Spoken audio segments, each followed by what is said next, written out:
Hi, I'm Kristen Robinson and I'm here with Ruth Ray, and today we're going to be making a collaborative piece much like those found in Ruth Ray and Kelly Snelling's book, A Charming Exchange.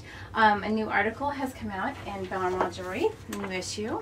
Pick it up on newsstands. And it is called A Charming Exchange, and it highlights a lot of the jewelry that was in the book, as well as it has an interview with Kelly and Ruth. The other part of the book was made collaboratively, and how you can make collaborative jewelry, and that's what Kristen and I are going to do. We're going to show you how you can make your own collaborative jewelry. But what's happening in October is National Breast Cancer Awareness Month, and the proceeds from the jewelry from the book is going to be auctioned off in October. 100% of the proceeds from the sales of the jewelry from the book will be going to breast cancers. Kristen and I now will make a piece of collaborative jewelry, and I'm going to do a little fiber wrapped focal bead, and then Kristen's going to do her magic with it. So what you need to do is you would start off with about a 3.5 inch piece of wire. This is 18 gauge, and with your round nose pliers you want to come in about an inch down, and you're going to make a loop. And then with your chain nose pliers you're going to hold the loop, and then you're going to wrap that wire around. I wrap it around about 1.5 times. I'm going to go in there and you're going to cut it off, and you have your base loop, and you're going to do that on the other side.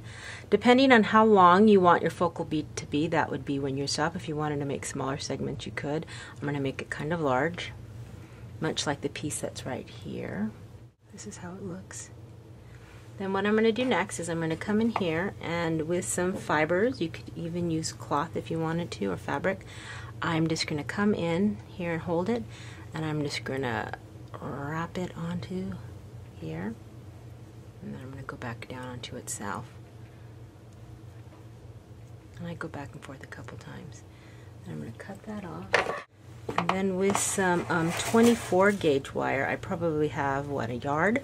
About a yard of it. So what I'm going to do is I'm going to come over here onto one side, right here, and I'm going to connect the wire by just doing a little wrap around a few times. Then what I'm going to do is I'm just going to wrap it to secure the fibers down. Then after I secure it, what I do is then I come in and then I'll add some beads. So I'll just string a couple different beads randomly onto the wire. Now there's the first bead that's going in there, then I'll wrap it down, and then I'll drop the next bead down. So I'm just dropping the beads down with the wire, then I'll let another one come, so it's just going all around. See how you can just capture them wherever you want them. And then I'll put this one, and then I'm at the end of the wire, and you're just gonna wrap it a couple times around the base up here, the neck of the wire.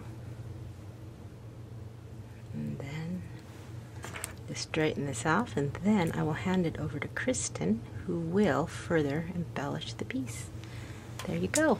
So I'm going to just attach this to a piece of rosary chain that I have that's already pre-made, and all I'm going to do is just open up the loop, my needle nose pliers, and place the piece that Ruth made on the loop, and then close it back up the same way, making sure that I get it in there nice and snug so it doesn't open back up. And I'll repeat that on this side as well. And then if you wanted to place an additional charm on it, you could. This is 22 gauge wire. And I'm going to make one loop with my pliers, which I'm going to slip my resin charm onto. We're just using a charm that was created with a manufactured bezel and some vintage ledger papers. And then you just kind of want to gauge where you want to put this in your piece, and you're going to make a second loop at the top the same way that you did the first, and you're just going to drape this within your piece.